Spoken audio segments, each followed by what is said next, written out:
mohon kunci makam jangan dirusak. Loh, Yang mau ngerusak ya sopo ya kan. Ya, berarti sering dirusak berarti ya kan. Tulisannya mohon kunci makam jangan dirusak. Masih tulisannya kok bisa. Kita rapatkan barisan untuk melawan para pembenci Roy Panci CS. Apakah Pak Jokowi akan diam saja ataukah masih terus bersabar? Memang hatimu terbuat dari apa sih Pak? Seakan kesabaran itu tiada berbatas. Mantan menteri orang gila, ya, mantan menteri yang tidak punya pendidikan, tidak punya moral, tidak punya adat, ya. Ini terkhusus untuk Roy Suryo, anak durhaka, ya, yang menjatuhkan adat istiadat Indonesia dan tidak punya pri kemanusiaan. Negara sebesar ini, negara sehebat ini, belum bisa mengatasi manusia-manusia seperti ini. Ya Allah, ya Tuhanku, luar biasa, luar biasa. Mereka ini hama di negara ini, mereka ini hama, mereka ini penyakit di negara ini. Sudah melanggar tatanan adat budaya tradisi orang Jawa.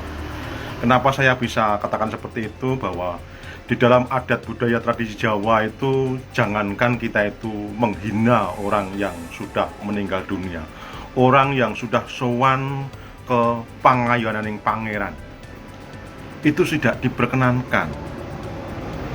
Kita mengatakan kejelekannya orang yang sudah meninggal itu pun sudah tidak diperkenankan oleh adat budaya tradisi Jawa, apalagi Roy Suryo kemarin mengatakan sesuatu yang seharusnya itu tidak pantas untuk dikatakan kepada seseorang yang sudah sowan marang pangayunaning pangeran atau sudah pupus yuswa.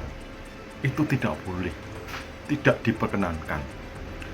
Padahal kita tahu bahwa Roy Suryo itu ada nama yang nama itu menurut pengakuannya pemberian dari sebuah keraton.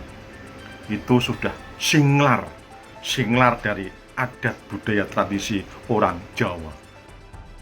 Relawan, ngamuk, ucapkan kalimat ini tahu Rai Suryo CS datangi makam keluarga Jokowi.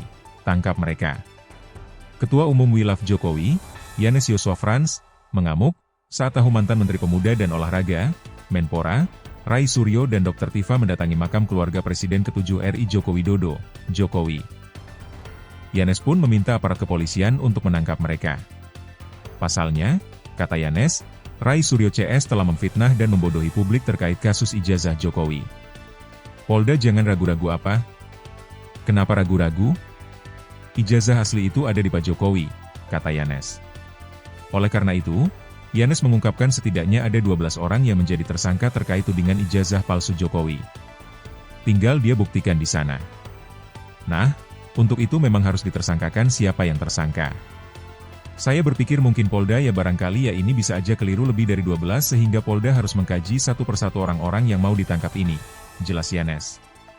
Yanes pun sampai mengucapkan kata bodoh saat mengetahui Rai Suryo CS mendatangi makam keluarga Jokowi.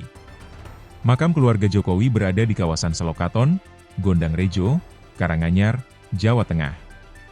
Pemakaman keluarga Mundu itu menjadi tempat peristirahatan terakhir orang tua Jokowi, di mana Ibunda Jokowi Sujiatmi Notomiharjo dimakamkan di samping kiri pusara suaminya, Wijiatno Notomiharjo. Manusia-manusia yang selalu menghina, memfitnah, membodohi orang padahal mereka orang paling bodoh, kata Yanes. Kenapa orang paling bodoh? Goblok sekali mau carinya makamnya ibu Pak Jokowi saja mereka mau coba untuk datang apa model begitu, sambung Yanes. Tapi oklah ini negara demokrasi jadi kita tetap harus membiarkan orang lain bebas sejauh kita pun juga bebas. Tidak bisa dia bebas sebebas-bebasnya, Pak. Tidak ada itu di dunia ini, imbuhnya. Yanes pun kembali mengingatkan polisi agar segera melakukan penegakan hukum yang benar dan tepat. Benar dan tepat menurut kami relawan Jokowi adalah tangkap mereka. Menurut kami itu yang benar dan tepat. Dan kenapa harus lama-lama? Ini teman-teman akan ke Mabes Polri, ucapnya. Sementara itu, Ketua Umum Perjuangan Rakyat Nusantara, Pernusa, Norman Hadinegoro juga menyampaikan pendapatnya mengenai kunjungan Rai Suryo dan Dr. Tifa ke makam keluarga Jokowi. Ini nggak bisa main-main ya. Ya, ini berarti penghinaan untuk kita ya. Sampai makam dirusak begitu kan? Ini kan kurang ajar. Saya minta kepolisian mengusut, tegasnya. Ia pernah mengenyam pendidikan teknik sipil Fakultas Ilmu Teknik IKIP Bandung Angkatan 1975.